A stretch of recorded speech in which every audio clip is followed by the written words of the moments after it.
Here we are, Willow Springs International Raceway for round number 5 of the Toyota Southwest Superlate. I'm Tommy Mason along with Jeffrey Best. We're green flag racing into turn number 1. Leading us away, the number 5, Dana Moore, and Andrew Porter, who is outside, going to take the lead into turn number 1, Tommy. Corey Fancy, Andrew Muskinell, Kevin O'Connell, that'd be Gil Chase, in the 63 machine, 65 behind him, George Atkinson Jr. Muskinell dipping into the dirt a little bit.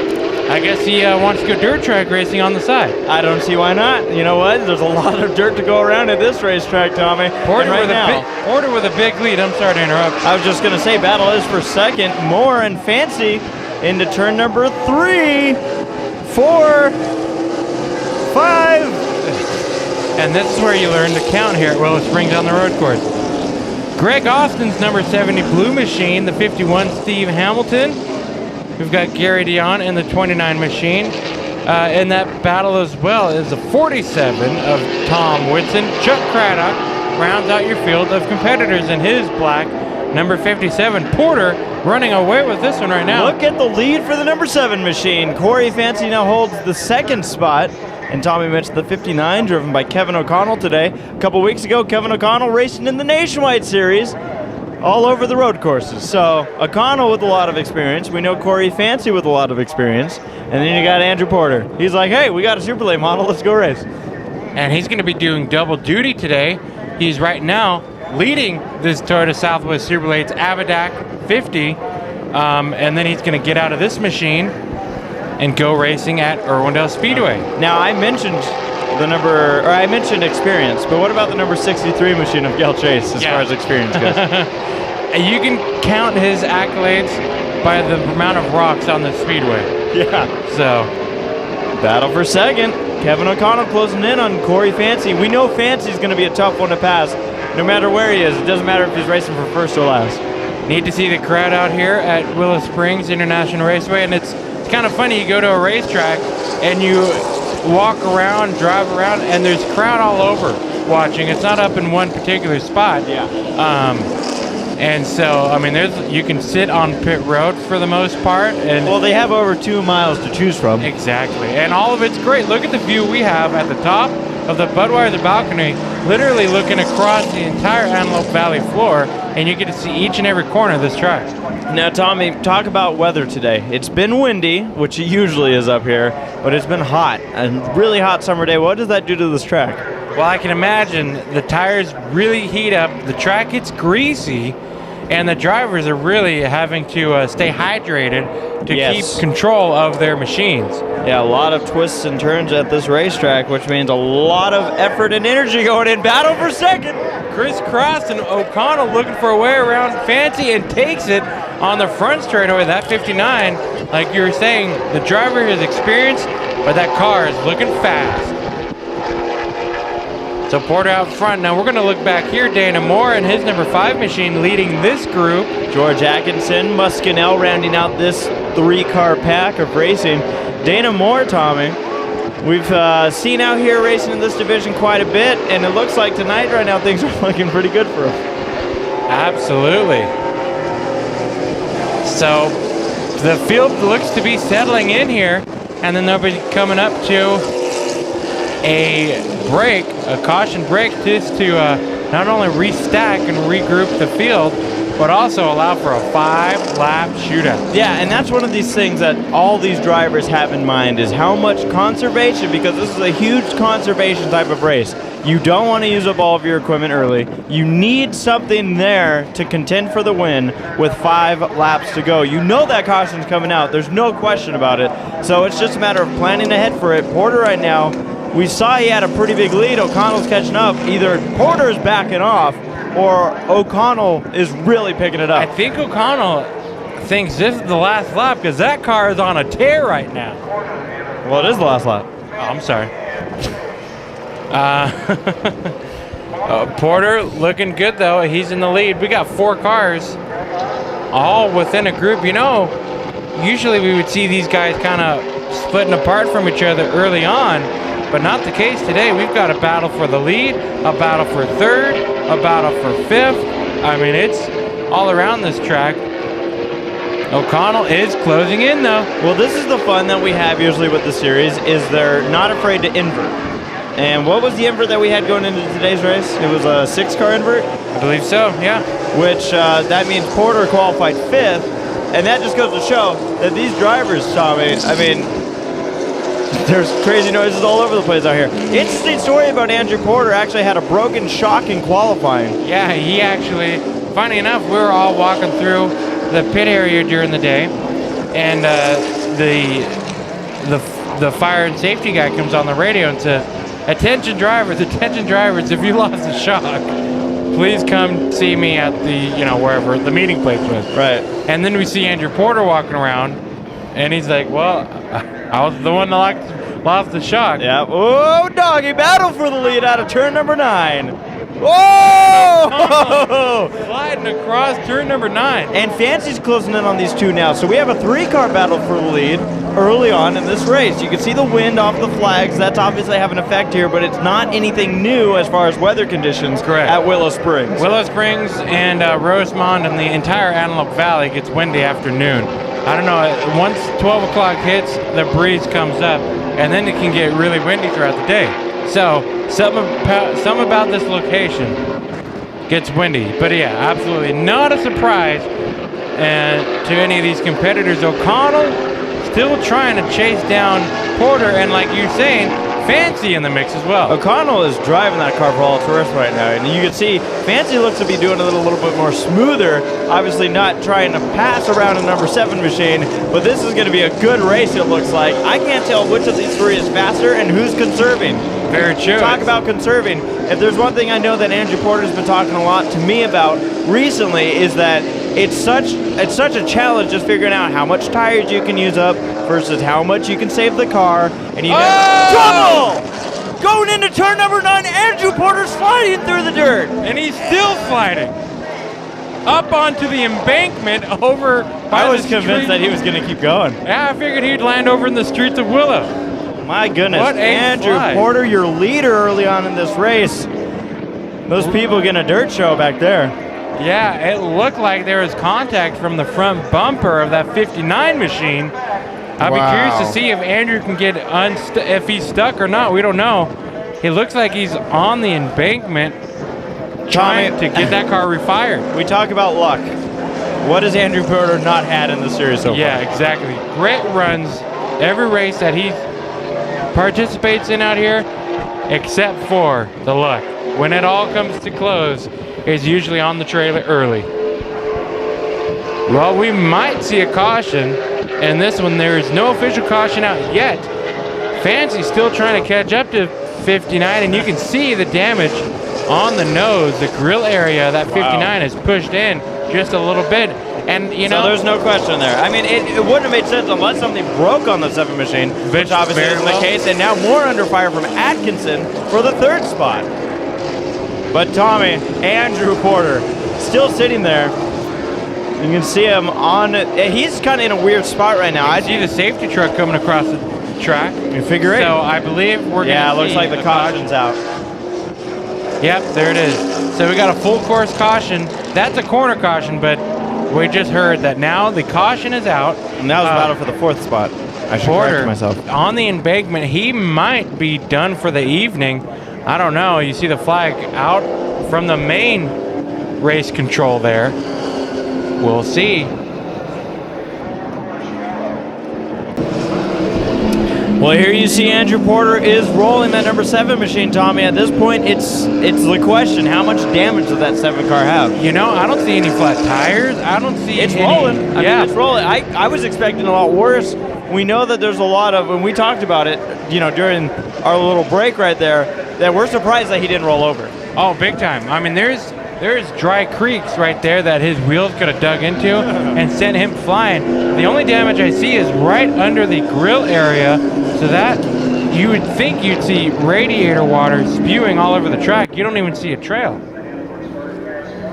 All right, well, the pace car pulling in. We don't see Andrew Porter on the track. It seems like that 7 machine is done for the day. You see it in the pits. Green flag is out. Who's going to lead into turn number 1? Looks like O'Connell had a good start. Chase on his bumper, and Fancy fighting to the outside. We've seen this move a lot. And Everyone O'Connell, stays on track. O'Connell gets the run out of the corner, but he's setting up on the outside. Well, he just takes the lead going into turn number 2. Fancy not able to give him a good challenge into turn 2. And we saw Chase nearly doing everything he can to not run into the back of that 59 machine. Tommy, we talked about heading into today's race. We were going to see if we get another new winner of 2013. It was looking good early on with Porter. Yeah, it was. But right now, I mean, look at this. Your top 4 guys know how to find victory lane in this division. 4 different winners in the first 4 races here at Willow Springs International Raceway. Toyota Southwest Superlates. So, if we've got the top 4 that have won before, that would mean that George Atkinson Jr. in the 5th place spot would be the man. So he's the guy we're rooting for, secretly. Yeah, exactly, right? No. But that's one that could throw a wrench in that mix and make it 5 for 5. Fancy looking to try to get around O'Connell. Great battle up front. It's been like this for most of the race. Battle for 3rd spot in the distance. Chase and Muscanel duking it out. Fancy drafting off the back bumper of O'Connell into turn number 1. O'Connell still leads him. And Muscanel not able to get around the 63 machine. You know, I got to give props to that 5 machine, Dana Moore. He's another one of those drivers that are fast every time out, and then something falls to the wayside. So he's looking to have a very good run, sitting in spot number 6. Now, Tommy, this is kind of funny, but sometimes we make calls and then you think about them and you're like, wait a minute, that 59 car has not won yet this year. So Very that true. car going for a first one. It's just we've seen him run up front so many times this year with Southwell and Kevin O'Connell that it's just, we keep thinking. Very, very true. Well, shame on us. Hey, we're good at being shamed. Exactly. But still a great battle up front between Fancy and O'Connell. And then look at this pack for 3rd place. Atkinson in the mix. Dana Moore. And a good run so far for the number 70 of Greg Austin. Very true. And Steve Hamilton. Austin, he's been one of those drivers who had a very rough start to this beginning of the season. Just getting that car to run. Exactly. And then Steve Hamilton in that 51 machine. He's coming out here with a big weapon on his side here today. Which usually isn't legal. Exactly, except for today, Bear Resniwicki. Oh, that kind of weapon.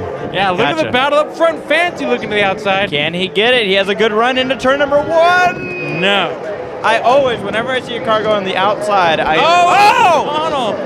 Okay, so O'Connell's the one who goes off track. There you go. O'Connell, dirt track racing out of turn number 1. We've seen a lot of dirt flying so far early on in this race. And you know what? There are some people that say the way to get that opponent off your back sometimes is to scare them a little bit, make them a little nervous, and throw dirt in their face. Tommy, we mentioned him, but Greg Austin now looking for another position on Dana Moore. Oh, no! The cone. Stay out of The cone couldn't stay out of trouble. Rest in peace. You know, that could have done some damage to that. I would wonder. We've seen race cars hit cones before. These cars are set up in a way that you don't want a lot of air getting underneath. Yeah. So I would wonder if that did some damage to the front end, like you said. Tommy also wanted to fill in a little bit of story earlier. Andrew Porter is done for the day. They're going to be loading that car. Totally messed up the radiator. It's done. So all the fluid you were talking about was left in the dirt. Mud pie. And plus, here's another interesting thing. When we saw him not pull into the pits right away. When he went into turn number 1, that car, it hit the bottom of the car. He went to turn the tires. That thing wouldn't even want to turn. Really? Well, unfortunate. Corey Fancy is making. All right, we saw this last lap. Who's going to get into the dirt this lap? Okay, everyone made it so far. Unfortunate for Porter. That's a bummer to hear. And he's got a few more chances this season to grab win number 1 out here at the Toyota Southwest Superlates here at Willow Springs. Fancy to the outside. Is he going to be able to make this stick? What a power move by that 29 machine. If he can, that'll be an outside pass for the lead going in. He has the position. on O'Connell and takes the lead. I don't think I've seen a move that strong for the lead. Big time move. Well, now we know that 29. Our point leader. Yeah, our point leader, by the way, showing his cards now in this race. And we see Austin still duking it out with Dana Moore. Yeah, Steve Hamilton, that 51 white machine, being coached this weekend by Bear Resniewicki. Steve Hamilton, one of those drivers who comes from the oval tracks. Yep. That same as Bear Resniewicki. Bear has a lot more experience on road course races, and Hamilton said, "Come on out, I could use your help." And Bear's up next to us spotting. I am so impressed with that number 70 of Greg Austin in this race. The reason I say it, let's start with the fact that that car is like 20 years older than any other car here. Yeah. And then, I mean, it's great to see that car, that driver having a good run today here. With that body style. With that body style. You're talking about the driver, right? Exactly. Oh, yeah. Battled down and the front straight. He's making a move. Greg Austin making a big showing here at Willow Springs. Dana Moore shutting that door, though, going into turn number 1. I don't think that's going to be the last of Austin's attempt. No, Austin with obviously a good-looking car here. They haven't lost sight of, third through fifth ahead of them, so got to keep an eye on all this. Muskinel, your third-place hitter. Gail Chase, who came into this race second in points, just behind Fancy. 3-point difference there, Tommy. It's a tight one here. Every spot is a position. And that's what makes it exciting about such a short season. 7 races. Yep. We basically race here. Oh, O'Connell off the pace without a door. I don't know if we missed anything. I think the door somehow... What? I'm looking around the track right now. I don't see any other cars with damage. I don't think that him and Fancy made any significant contact. That is... Something just happened to the 59 machine. I don't know. I mean, we might have missed something. What? O'Connell off the pace, slow through turns 8 and 9. The only other car that is having an issue right now, Gary Dion's in the pits, Tommy. That's the only other car that I can... Could you imagine? What a turn of events. Yeah. So, Kevin O'Connell. So it was not good to not have a win coming into this race so far. I guess not. That's you see Dion, he doesn't look like he has any front-end damage. Absolutely not. Hamilton going into turn 1. Well, that'll shake things up here in this race. That'll put third place in points, Andrew Muskinel, into the second position, but he is way behind Corey Fancy right now. But we have a caution coming. 5 laps to go. This race ain't over. And these two have won it before. And I wonder if Fancy... That's an interesting flag. That might be a debris flag, and it's probably laying somewhere on that track right now. Or that's... the last time I saw that flag, I think, was at a soccer tournament in Europe. Yeah. Well, why not mix and match? Brazil! Battle down the hill. Is Chase off the pace? Oh, it looks like it, Tommy. He's been battling there. He just got passed by 2 cars. He might have maybe... 3 now. Yay! Dana Moore making a move. You see Greg Austin made it past Moore, now past Chase, and he's now working on George Atkinson. Greg Austin. Gail Chase, like we said, second place in points. My goodness, Tommy. And Dana Moore, not to interrupt, but Dana Moore came in this 4th in points. And the reason we keep talking about points is so important for these drivers to make sure they are in the top 10 by the end of the season, because that's the big prize. That's when you have a chance to win a Toyota Tundra. And there's the doorless 59 machine. Wow. Back on track, so I wonder... What a turn of events here for Kevin O'Connell. For really, it hasn't been a good day to be up front, which is surprising. Usually it's the other way around. You see Corey Fancy here. What's his lead, 25 seconds? Probably, if that. He might be 24 seconds. Here comes your second place up the hill, so that's your gap right there. And now Muskinel. Now, we talked about how important it is to be in the top 10 in points. Here's where things get interesting, Tom. Yeah. Andrew Porter came into this race 12th in points. Kevin O'Connell, 11th in points. And Tom Whitson, who's in this race and still running pretty decently, 13th in points. They're all chasing down 10th place Bear Resnowick, who's not even in this race. So all three of those guys were looking to make it into the top 10 after this race. It's going to be an interesting run to the finish of this season. And how about this? How about Gary Dion, 9th in points? That's right. And Gary's one of those guys that he does it for the love of the sport, that's for sure. He got this car a while ago, and then once the series came about, he took a liking to the Toyota Southwest Superlates, and then you see him out here running ever since. Now, we talk about Greg Austin a lot. Wanted to point out he was actually not here at the last race. He was out. Oh, we got trouble in turn number 9. Dana Moore off the track and spinning out. He's trying to get it started. And we just talked about how Moore, 4th in points. This could be a major hit for him. I don't know if there was contact. I know he was racing with a pack there. I'm shaking my head.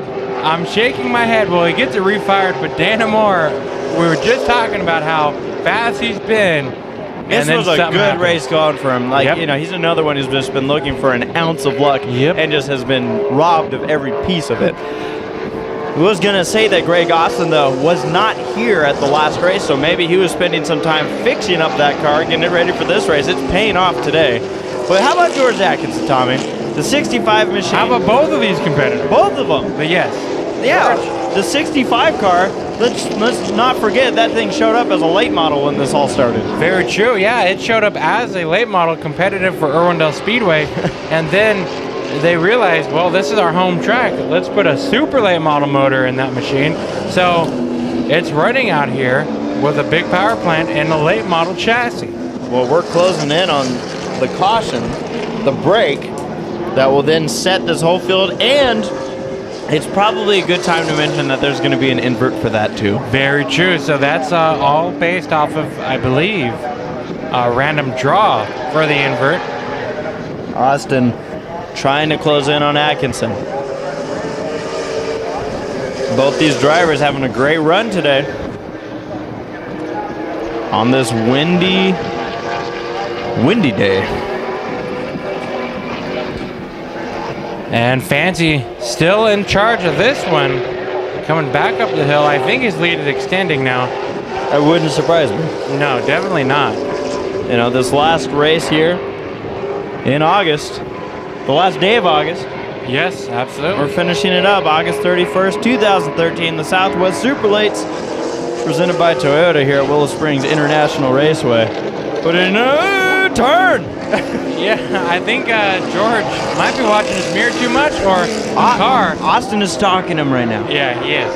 And putting look at the pressure he's putting on that 65. Well, that's one of the things you hear a lot about at road course races is the big part of it is sometimes, hey! Austin putting pressure on himself now. I guess so.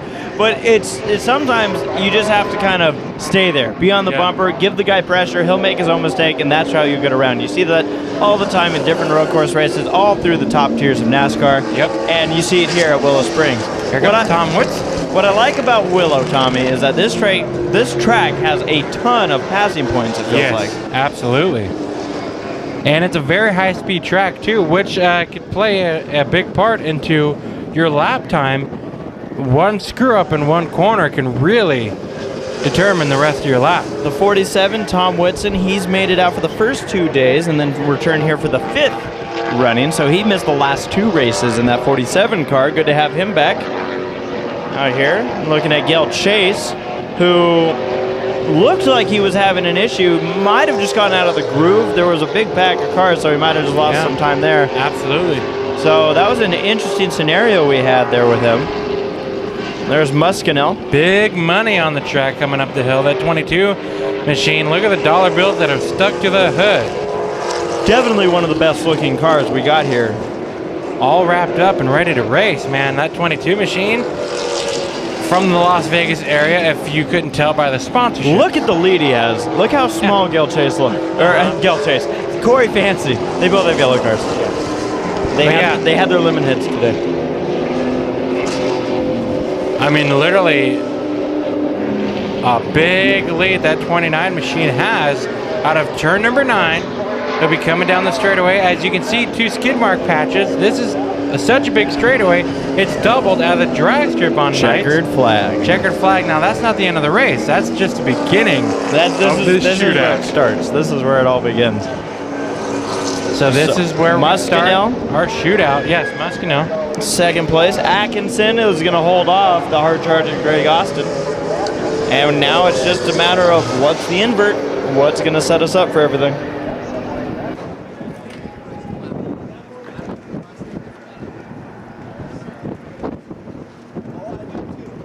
All right, well, we're back trying to see what's going on with that number 59 machine.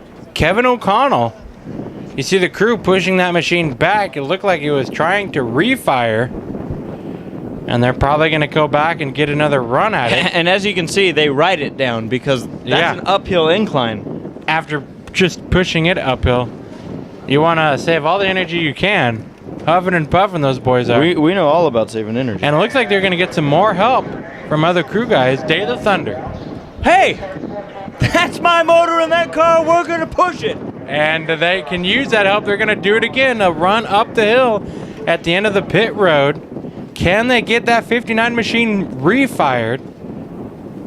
If they can, that'd be a good contender just to watch, try to battle it out here. Not able to get it done. Wow. The pace car pulling in to the pit area. Well, that car's had its fair share And of look issues at the today. invert. Yeah, check out who's starting us on the front Five-car row. invert. Steve Hamilton and Greg Austin leading us in to turn number 1. Are they going to be able to hold off the fast cars of Muscanel and Fancy? I have to make a correction, Jeffrey.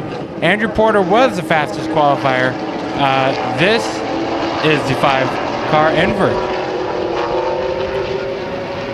A Fancy to the inside of Muscanel, and I'm about ready to fall out the window here at the Budweiser balcony.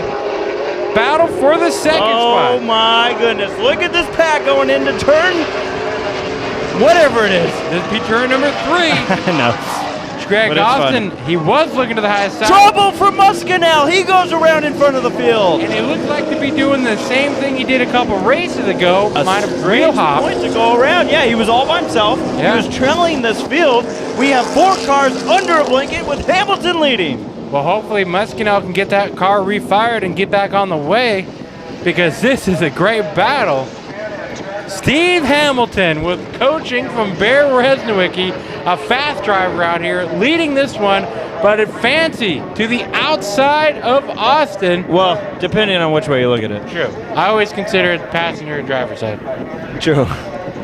So second spot. Wow, with look at Fancy just run. make that closing in. Atkinson trying to close in on the 70 of Austin. 50. Oh, no, he's off the track and he's going to spin it out. I thought he was going to come across the track. Yeah, he did a great job of pointing it We back have the other seen way. so many cars off Caution. track. I thought Austin was making a move for the win. Caution. And Craddock around on the front What? straightaway. Look out.